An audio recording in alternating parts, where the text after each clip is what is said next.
বন্ধুরা আসসালামু আলাইকুম। আমি আজ ভাওয়াল রাজবাড়ী গাজীপুর এর ভিডিও মেক করছি। আপনাদের যাদের ভালো লাগবে তারা ভালো ভালো কমেন্টস করবেন। আপনারা দেখছেন গাজীপুরের ঐতিহাসিক রাজবাড়ি। ভাওয়াল রাজবাড়ির ইতিহাস সম্পর্কে জানা যায়, প্রাচীন এই রাজবাড়ি গাজীপুর সদর উপজেলায় অবস্থিত।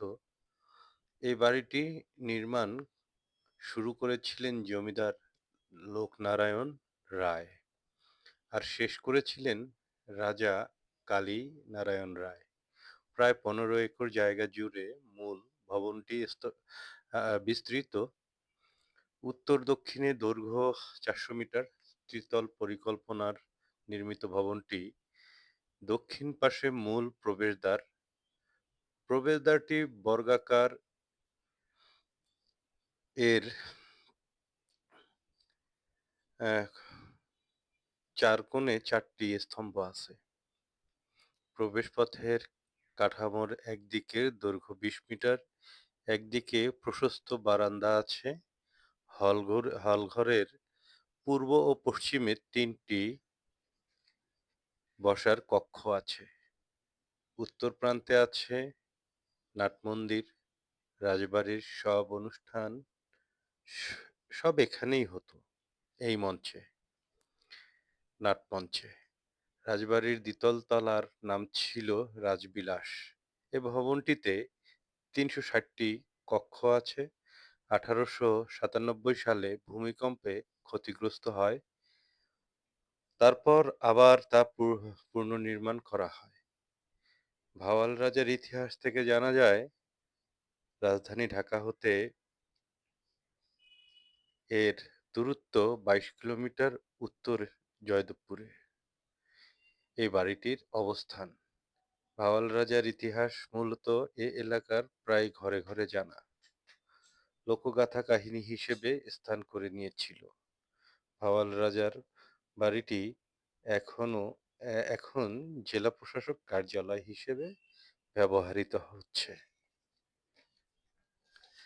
যা দেখার জন্য প্রতিদিন দর্শনার্থীদের আগমন ঘটে থাকে। 365টি কক্ষ বিশিষ্ট ভাওয়াল রাজবাড়ির সৌন্দর্য গাজীপুরের ঐতিহ্য হিসেবে বিবেচিত হয়। ভাওয়াল রাজকুমার রমেন্দ্র নারায়ণ রায় কে ঘিরে চাঞ্চল্যকর মামলা দীর্ঘদিন চলছিল। ভাওয়াল সন্ন্যাসীর নামে মামলা আছে বলে পরিচিত। শুরু হয়েছিল 1930 সালে এবং শেষ হয় 1946 সালে। 16 বছর মামলা চলেছিল। সারা দেশের মানুষ এ মামলার অপেক্ষায় ছিল এর শেষ দিনের।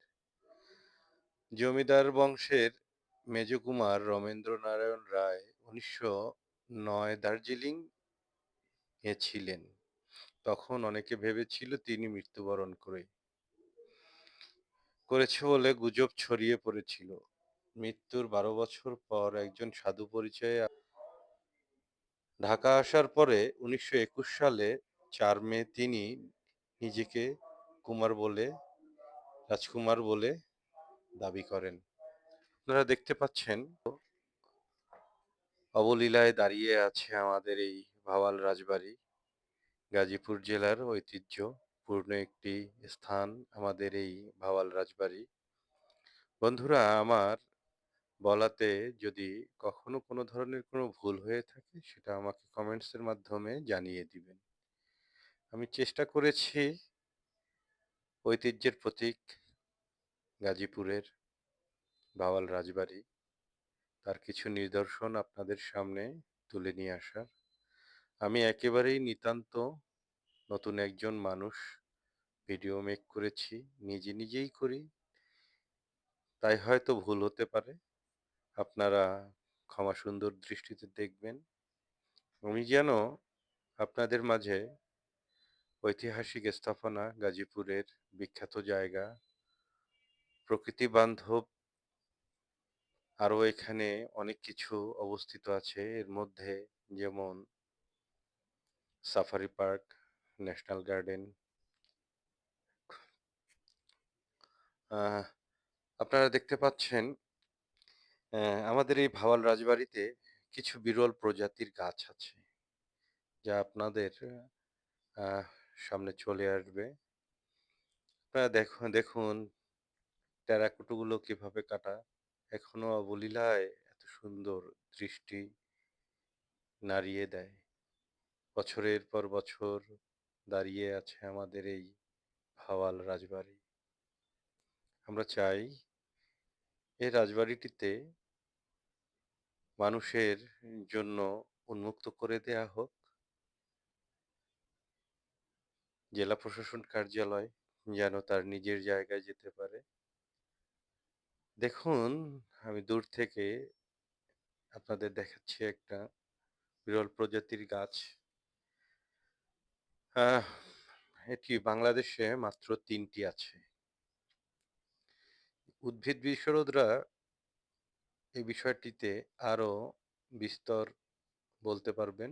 আমার তেমন একটা জানা নাই। তবে লোকমাধ্যম জানা যায় এটি হাতির ফুল গাছ বলে পরিচিত।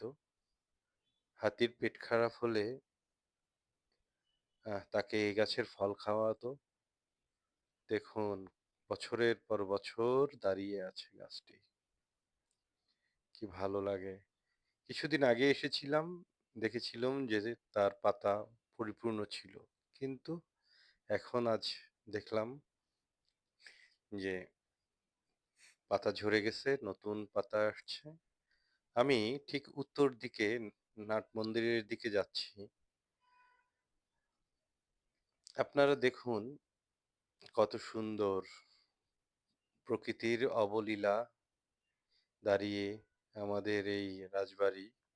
রাজবাড়িতে আহ, নাট মন্দির এবং এখানে শ্রী ভাওয়াল রাজ মন্দির আছে। আমি মন্দিরের খুব কাছাকাছি গিয়েছিলাম। দেখলাম যে আসলে পরিষ্কার পরিচ্ছন্নতা করে রাখলে মন্দিরটা বেশ পরিচ্ছন্ন। আমার দেখে ভালো লেগেছে। এর পাশেই রাজদিঘির অবস্থান। আমি খুব কাছে যেতে পারিনি, তবুও আমি হিন্দু সম্প্রদায়ের মানুষদের সম্মান রেখে বলছি। আজ শুক্রবার ছিল। আমি প্রায় কাছেই গিয়েছিলাম।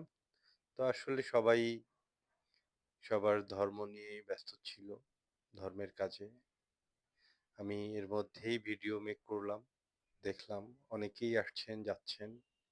আমি এখন ঠিক পশ্চিম উত্তরের কর্নারের দিকে যাব। এখান দিয়েই হচ্ছে রাজদিঘির প্রবেশদ্বার। এই প্রবেশদ্বারের মধ্যে আছে সিঁড়ি বাঁধানো রাজঘাট, যে ঘাটে অনেকেই এসে সময় পার করে। এই যে দেখছেন আমি যাচ্ছি, দেখুন। রাজদিঘিটা অনেক বড়। যদি আরো একটু পরিকল্পনা করে এটিকে সুন্দর করা যেত, তাহলে আমাদের গাজীপুর এর জন্য আরো ভালো হতো। এটি একটা প্রত্নতত্ত্ব নিদর্শন, গাজীপুরের ঐতিহ্য বহন করে। ভাওয়াল রাজবাড়ি বলতেই গাজীপুর। দেখুন কত বড়! আমি অবাক হয়ে যাই এই দিঘি দেখে। কোনো এক সময় এখানে মানুষ এসে তাদের দৈনন্দিন কাজ করত। এখন মানুষ সময় কাটানোর জন্য আসে, অনেকেই আসে। আমি ঠিক রাজদিঘির রাজঘাটের একেবারে নিচে দাঁড়িয়ে অবস্থান করছি আপনাদের দেখানোর সুবিধার্থে, যেন আপনারা খুব সহসাই দেখতে পারেন। আহ এত সুন্দর, চোখে না দেখলে আসলে বিশ্বাস করা যায় না যে এক ভাই, সে রাজঘাটের ঘাটের থেকে দাঁড়িয়ে সে নিচে নেমে আসলো। দিঘিতে দিঘির জলে তার পায়ের ছোঁয়া লাগিয়ে অনুভূতি প্রকাশ করলো। বেশ ভালো লাগলো। এর মধ্যে দাঁড়িয়ে থাকতে, থাকতে যখন ভিডিও মেক করছি অনেকেই জানতে চাচ্ছে, আমাদেরকে কি দেখানো হবে? হ্যাঁ, হ্যাঁ, অবশ্যই কেন নয়? তো যাই হোক আমি রাজঘাট থেকে উপরের দিকে এখন আবার রাজবাড়ির ভিতরের অংশে যাচ্ছি বন্ধুরা। আপনারা আমাকে আমার ভিডিওগুলোতে সুন্দর, সুন্দর কমেন্টস করবেন যাতে আমি আরো ভালো ধরনের ভিডিও তৈরি করতে পারি। চেষ্টা করছি। আমি নিজেই ভিডিও মেক করি। আসলে আমি একেবারেই নতুন। দেখুন রাজবাড়িতে আসলে আজকে কর্মময় দিন না। শুক্রবার, অফিস বন্ধ। দেখুন কত সুন্দরতম পরিবেশ। ফাঁকা নিরিবিলি। আর অফিস আওয়ারের দিন এটা বেশ কোলাহলপূর্ণ একটা জায়গা। আর এখানে ঠিক বিকেল ৫টা থেকে সন্ধ্যার আগ মুহূর্ত পর্যন্ত আসলে পাখিদের কলকাকলিতে ভরে থাকে। খুবই ভালো লাগে যারা পাখিপ্রেমী, প্রকৃতিপ্রেমী তারা আসে। এসে পাখিদের কিচিরমিচির আওয়াজ আমি এর আগেও একটা ভিডিও দিয়েছিলাম। এত শব্দ করে তারা, শুনতে ভালো লাগে। সবসময় যেন এর পরিবেশ অটুট থাকে এভাবেই আমাদের চাওয়া। আমরা যেন গাজীপুরের এই ঐতিহ্যকে আজীবন ধরে রাখতে পারি যতদিন পৃথিবী বেঁচে থাকে। হয়তো আমি একদিন থাকবো না, অন্য কেউ আসবে, দেখবে। প্রতিদিন এখানে অনেক দর্শনার্থী আসে। আসলে সবসময় তো আমরা এর পিছনে সময় দেই না। সবাই কর্মময় কাজ নিয়ে ব্যস্ত থাকি। বন্ধুরা দেখুন, আপনারা এই ইতিহাস অনেক আছে এর। এখানে একটা ভ্রাম্যমাণ বিশ্ব সাহিত্য কেন্দ্রের লাইব্রেরি আছে। ও এখানেই অবস্থান করে। এই ভ্রাম্যমাণ লাইব্রেরি থেকে শিশুরা বই নিয়ে বই পড়ে। বই পড়লে জ্ঞানার্জন হয়। বইয়ের কোনো বিকল্প নাই। বই না পড়লে আপনার জ্ঞান অর্জন করবেন কোত্থেকে? বই থেকেই তো সবকিছু জানা যায়। আপনারা দেখুন, এটা হচ্ছে রাজবাড়ির মূল ফটক, যেখানে বারান্দা বলা হচ্ছে। হ্যাঁ?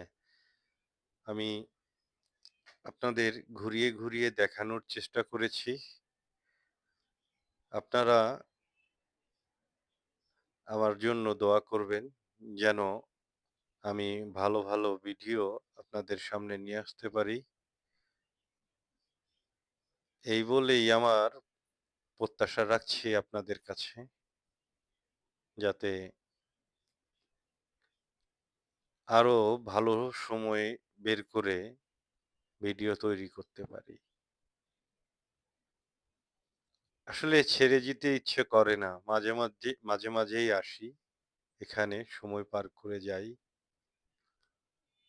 আমাদের এই গাজীপুর অনন্য উদাহরণের গাজীপুর। দেখুন